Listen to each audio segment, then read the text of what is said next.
What is going on, everybody? Welcome back to another video. It is week 8 of fantasy hockey, and you guys know the drill. We're going over the teams with the best and worst schedules, the streamers to maximize your games, and some new must-add players. Before we get into the schedule, I want to share with you guys something very exciting, and that is GiddyUpSports.com. Basically, what this does is you no longer have to waste waiver wire priority claims, and it automates the waiver wire for you. I'm sure some of you fantasy hockey degens that use Yahoo have woken up at 3 a.m. to pick up a player for the week. And I want to tell you that with this website, you no longer have to do that. It automatically picks up waiver wire players, so you don't have to set your alarm. With this tool, you can pre-schedule waiver pickups days or even weeks in advance, so you can always be ahead of the competition. In my opinion, this is a cheat code in fantasy, and I would highly recommend heading over to GiddyUpSports.com. I do want to say this only works for people that are playing on Yahoo, but most of you guys are. So, very valuable tool.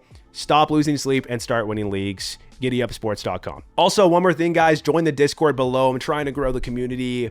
We're in here chatting. I'm giving you guys advice, and I'm also posting my sports betting journey. I just did this last night, $2 to win $292. I'm that guy. All jokes aside, yes, this is a very good community vibe. Lots of people asking fantasy hockey advice. Lots of different discussions going on. And I'm in there chatting with you guys. So, yeah, check it out. Link is in the description. And also, guys, subscribe. I'm trying to hit 5,000 subscribers. We're almost there. We're at 4,920 subscribers. I just need 80 more. It would be a pretty cool milestone to hit. So, hit that subscribe button below. And you might as well like the video while you're at it. Starting off with the most off nights. This is not the best week for maximizing your games, guys. There's no other way to put it.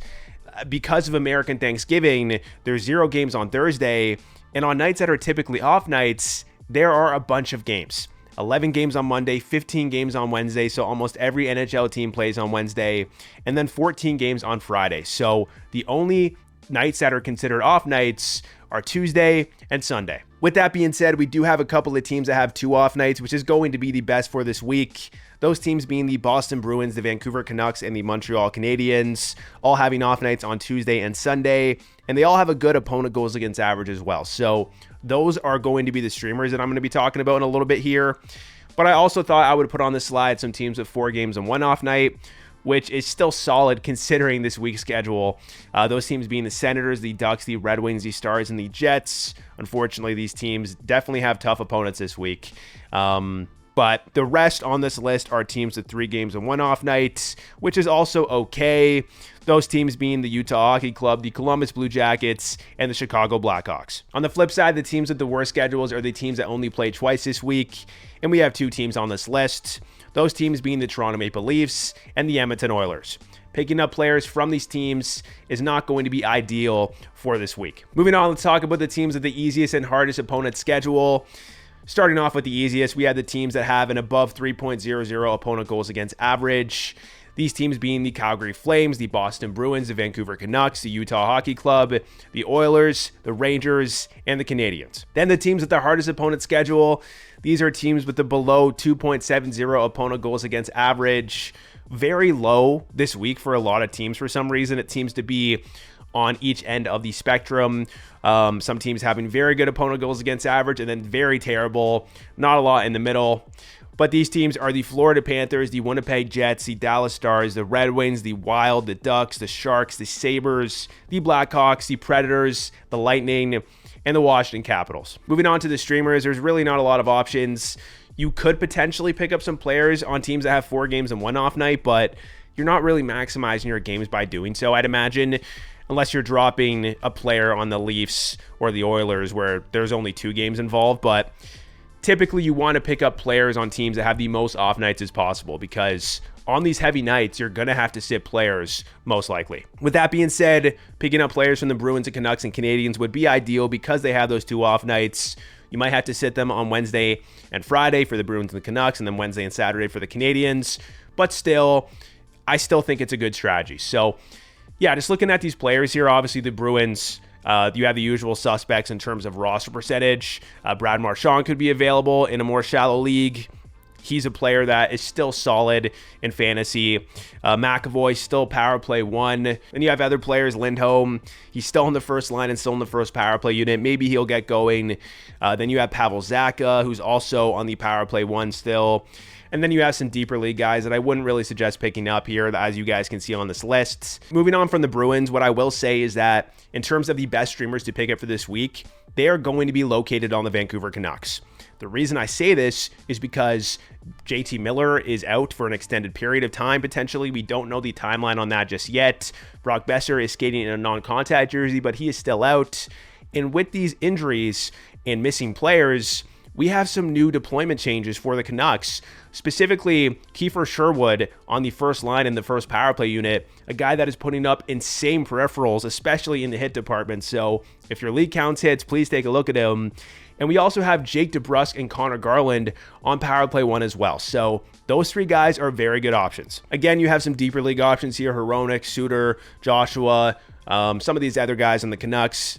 Not going to be picking those up unless you're in a super deep league. But for the rest here, we have the Canadiens players: Cole Caulfield, Nick Suzuki, Uri Slafkovsky, Mike Matheson, Kirby Dach, the power play 1 guys. Then you have Lane Hudson, Brendan Gallagher, and then obviously some deeper league ads that you wouldn't really be picking up unless you're in a more deep league. Moving on from the streamers, let's talk about some new power play updates. Starting with Buffalo, Alex Tuch is still power play 1 with Tage Thompson out.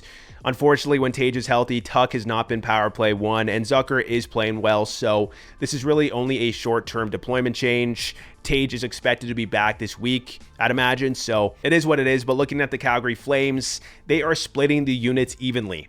Not ideal for some of those top players. Mackenzie Weegar is playing amazing, especially in the peripheral department, but with the mixed units, he is getting less power play time per game. So yeah, that's one example. It definitely hurts Kadri. We'll see what happens, what they want to do long term, but that's what they're doing right now. With the Carolina Hurricanes, Jackson Blake is still power play 1 with Seth Jarvis out. Not the best even strength ice time, but still a nice deployment bump for Blake. Then with Chicago, we still have Teravainen and Bertuzzi and Donato on power play 1, but the big thing here is that Vlasic, the defenseman, Alex Vlasic, is still power play 1 with Seth Jones out for a couple of weeks. So definitely a good ad. Moving on, we have the Colorado Avalanche. Jonathan Drouin has been moved up to power play 1. Lehkonen has been moved down to power play 2. And Middlestat is still power play 1. I expect this to change. I think Nichushkin is going to get back on there. Wouldn't be surprised if it's Nichushkin and Drouin on power play 1. But we'll just have to see what happens. Then with the Columbus Blue Jackets, Dmitry Voronkov and Ken Johnson are power play 1, and that means Igor Chinikov and Adam Fantilli are power play 2. Moving to the Dallas Stars, very good news. They may be going back to a regular power play 1. The Ben, Johnston, Robertson, Hintz, and Heiskanen power play. It looked really good out there in the last 2 games that I've watched, and we're seeing that they're getting more ice time on the man advantage. So definitely a promising sign. And with the Red Wings, Moritz Seider is still power play 1 over Eric Gustafsson. The Red Wings power play hasn't been great, but regardless, this is good for Seider's value. With the Oilers, Hyman is out only for another couple of days, maybe a week at most. So this is only short term, but they currently have Corey Perry in that spot on the first power play unit. So something to look out for there in the short term. Then with the Florida Panthers, this is the biggest news, guys. Aaron Ekblad is now power play 1. They talked about wanting to keep him on power play 1. So yeah, massive for Ekblad's value. He is a must-add defenseman, probably my favorite must-add player for this week. And what we saw last game is a little bit concerning for Carter Verhaeghe, who I just told you to buy low on. I still think he's a good buy low, and I'm not sure if this change is going to be long-term.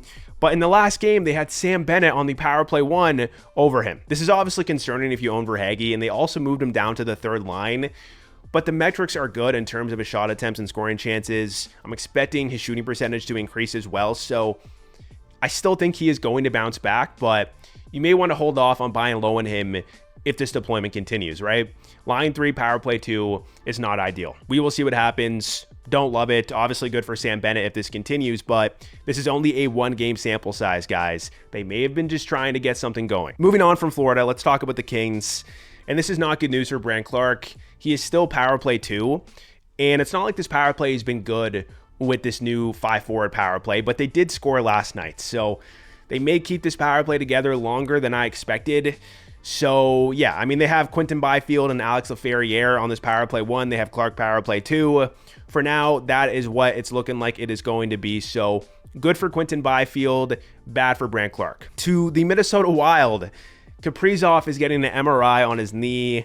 Don't love that news. Obviously, yeah, that knee-on-knee collision didn't look the greatest, but initially they thought they avoided a major injury. So we'll see what happens when that MRI comes back. But we also have Zuccarello out for a couple of weeks. So with these injuries, we have Marco Rossi and Ryan Hartman on the Powerplay 1. With some more Powerplay updates, the Islanders are still splitting the units. I expect them to continue to do this with Matt Barzal being out. With the Flyers, they are mixing up the units always. It's always a revolving door with the Flyers Powerplay. Powerplay has not been great. I'm assuming Michkov is going to be the guy that's getting the most Powerplay time in the Flyers, but you never know with Torts. So yeah, that's what it's looking like at the current moment. With Pittsburgh, you still have Rickard Rakell and Brian Rust on the Powerplay 1. I understand Rakell is not producing, but his deployment is good, so I still like him long term. Then with the Sharks, we have Wenberg on the Powerplay 1 over William Eklund. Wenberg seems to be getting more Powerplay time than him. And we also have Timothy Liljegren on the Powerplay 1 as well. So not the greatest for Jake Wallman. I still like Jake Wallman because he gets elite ice time. He puts up good peripherals. But yeah, I think Liljegren, as long as his Powerplay 1, is going to be a sneaky add on the wire. With the Kraken, they're still running split units. Eberle is out, but it seems like they're still running a Powerplay 1A and a Powerplay 1B. So don't love that. We'll see if that changes with some of these injuries that they've been dealing with. But I will say that Montour is getting significant Powerplay time, which is very good for his value, right? With Vince Dunn being out, he is staying on longer than he normally would. So yeah, good stuff for him. With the Blues, Robert Thomas is back. They've had Falk and Neighbors on the Powerplay 1 since he has returned. So good news for them. But they just fired their head coach and hired Jim Montgomery. So with a new coach, you don't know what he is going to do with the power play. So as soon as we see those units, I will keep you guys updated. With the Leafs, Austin Matthews may return Wednesday, but in his absence, we have Fraser Minton on the power play 1.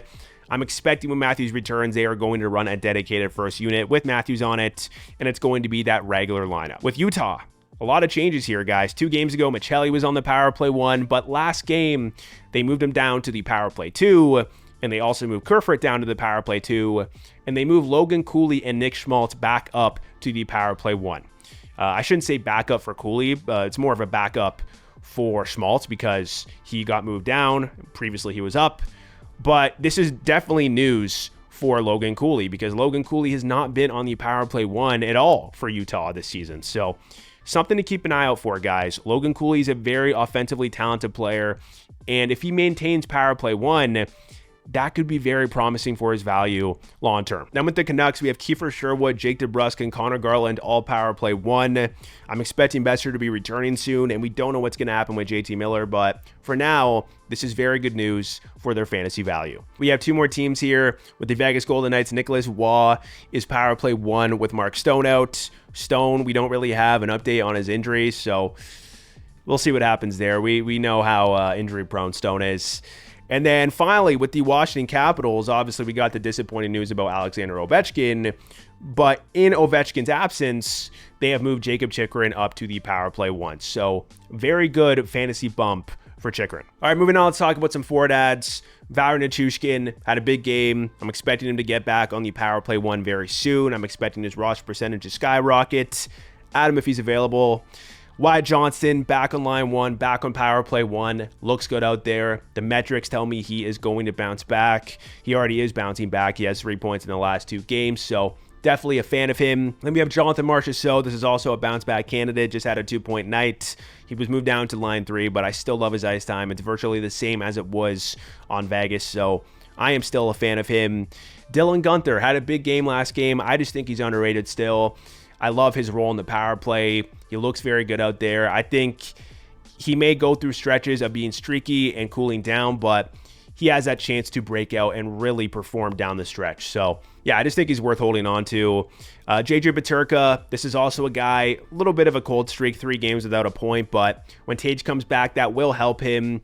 And he's just a player that has that breakout potential, gets elite ice time, line 1, power play 1. Brian Rust, good peripherals in the top 6, power play 1. I just think his roster percentage is too low. Jonathan Drouin moved up to power play 1, had 2 goals in the last game. There's a chance he stays on power play 1 for the entire year. And obviously that is massive in fantasy, being on power play 1 on the Colorado Avalanche. Then we have some more players here. Stefan Nason in the top 6, power play 1, good peripherals, amazing on this power play, huge fan. Macklin Celebrini getting elite ice time, putting up a lot of shots, a lot of shot attempts, scoring chances. Yeah, I think down the stretch he could even improve because he is a rookie, so I think he's worth holding on to and adding him. Josh Norris, underrated in my opinion, very good peripherals, line 1, power play 1. Then we have Dylan Cousins. This is a guy that I'm expecting to bounce back. In fact, he scored a goal last night. He had 8 shots. The reason I like him is because he's in the top 6. He's still in the power play 1. That deployment has not changed the entire season. He has a very low shooting percentage, and I'm expecting to regress to the mean. He's generating a lot of shots, a lot of scoring chances. I think he's just underrated. Kiefer Sherwood. This may be a short-term ad, guys, because obviously when we have Miller and Besser back, Sherwood's deployment is going to suffer. But for now, he's line 1, power play 1 with absolutely insane peripherals. Like, the hits are absolutely insane. Shots are good too. Blocks are good. If you're in a category league, this is a must-add player. There's no question about it. Then we have Pavel Buchnevich, line 1, power play 1. New coach, so we'll see what he does with the lines, but I'm expecting him to bounce back, and I'm expecting the Blues to get that new coach bump that a lot of teams do. Then we have Igor Sharangovich in the top 6 on the power play 1, even though it's a 1A, 1B situation. But he had 7 shots last game. He scored a goal. He's still getting elite ice time, so I just think he's underrated if you're looking at his roster percentage. Then we have Jake Neighbors on the St. Louis Blues on the power play 1 in the top 6, putting up very good peripherals, especially hits, right? Not so much the shots and blocks, but the hits is where it's at for Jake Neighbors. So moving to the next page, Ken Johnson of the Columbus Blue Jackets. He's on the power play 1. He's getting really good ice time. He has that breakout potential. Looks good out there. Definitely worth an ad. Then we have Jake DeBrusk, line 1, power play 1 with all those injuries. Very good peripherals. William Eklund, not power play 1, but getting elite ice time. He's producing. Logan Cooley, potentially moved up to the power play 1. He was moved up last game. We'll see if it sticks. But the power play was successful with him on it. So I would expect them to keep this going until the power play starts to struggle. So yeah, definitely a must-add player. Marco Rossi, potentially power play 1 with Kaprizov out. He was power play 1 last game. And he's generating shot attempts, scoring chances. Looks pretty good out there. Only a pure C, and the peripherals are generally not that good, but still a solid deployment change for him. Connor Garland, line 1, power play 1. John Gabriel Peugeot, getting really good ice time, good peripherals. Quinton Byfield moved up to power play 1. Anders Lee, similar to Peugeot and Palmieri, they're just getting really good ice time, and they put up good peripherals. Kyle Palmieri, like I just said. Nick Schmaltz, back on power play 1. He has 0 goals in 18 games or something like that, so hopefully we see a bounce back there. Jason Zucker, still power play 1, playing pretty well. I like him in fantasy. I mean, the peripherals are not the best. The even strength ice time is not the best, but certainly underrated. Dmitry Voronkov on power play 1. Peripherals look good. Young player. Yeah, he is good. Matt Coronado, good ice time. Ryan Hartman, power play 1 with all those injuries. So a little bit of a deployment bump for him. And then finally, some really deeper league ads. Bobby McMahon, increased ice time with all those injuries, putting up a lot of shots and shot attempts. Will Cooley, elite hits. If your league counts those, he has that edge. Nicholas Waugh, power play 1 with Mark Stone out. Alex Wenberg, power play 1, good ice time. Doesn't put up good peripherals, though. And then Jackson Blake. Horrible even strength ice time, but he's currently power play 1 with Seth Jarvis out. Moving on to defenseman ads, the first player is Zach Werenski of the Columbus Blue Jackets. I understand he is 93% rostered on Yahoo, but that means that in some shallow leagues, he could be available. He is obviously a beast. The shots are incredible. He is putting up elite numbers. He has always been an elite defenseman. He has just not been able to stay healthy. So hopefully this year, he can stay healthy. Then next, we have my favorite must-add player for this week. That player being Aaron Ekblad of the Florida Panthers. He was moved up to power play 1. It sounds like they want to keep him there. So that is obviously going to raise his value quite a bit in fantasy. So yeah, if you need a defenseman, please add this guy. I think he's only 50% rostered on Yahoo. Then we have Jacob Chychrun, moved up to power play 1 with Ovechkin out. Only short term, but still a good bump for him. Travis Sanheim, insane ice time, good peripherals, getting some more power play time recently too. So that is good. Jake Wallman, not power play 1, but great ice time and peripherals. Justin Falk, still power play 1. New coach. I'm expecting him to bounce back. Olin Zellweger, leading the Ducks in power play time per game, putting up good production. Alex Vlasic, power play 1 with Seth Jones out. Great ice time, decent peripherals. And then finally, Timothy Liljegren. He's currently power play 1, solid peripherals, very underrated. And I'm at Goalie Adds. Alexander Gorgiev, playing better, getting more volume, seems to be the guy that they want to go with moving forward. We will see what happens, guys. I understand he has been shaky.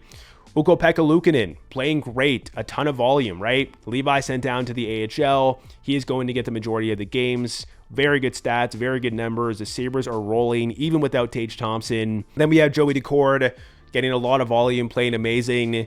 They better not start Grubauer down the stretch. That would be really annoying if they started giving him starts, but as long as Daccord is playing this well, they have no choice but to give him this volume. Then we have Adin Hill, getting more volume, playing very good. Destin Wolf, potential Calder Trophy winner, Destin Wolf, playing amazing. I know they still give some starts of Vladar, but he could run away with that #1 goalie position on the Flames as we move toward the end of the year. So definitely love holding on to him and definitely love what I'm seeing so far. Then we have Peter Mrazek, a volume stud. It looks really good out there. Karel Vejmelka, he's by far outplaying Connor Ingram. He is now considered the #1 starter if you're looking at the last week or two. So yeah, I would suggest picking him up if you need a goalie. Then we have Spencer Martin. Freddie Anderson is obviously out, may need surgery. And then Pyotr Kochetkov just got injured in the last game. And the update that we got is that they don't really know how long he is going to be out for. So Spencer Martin on a team like Carolina, absolutely a must-add goalie. Then we have David Rittich of the Los Angeles Kings. Kemper is on IR. Don't know how long he is going to be out, but with Kemper injured, he is getting really good volume, and he's playing well as well. Then we have Elvis on the Blue Jackets. Good volume. It's going to be streaky. He's going to have some minus games, but he has that volume involved. Then we have John Gibson, healthy, getting starts, playing well. And then we have Yaroslav Askarov, could gain more starts. He got called up. You still have Mackenzie Blackwood there, but he is a young goalie who has shown promise. So in a deeper league, he could be worth an add. All right, guys, that is the end of the video. Hit that like button if you enjoyed it. Subscribe if you're new to the channel, and I will catch you in the next one.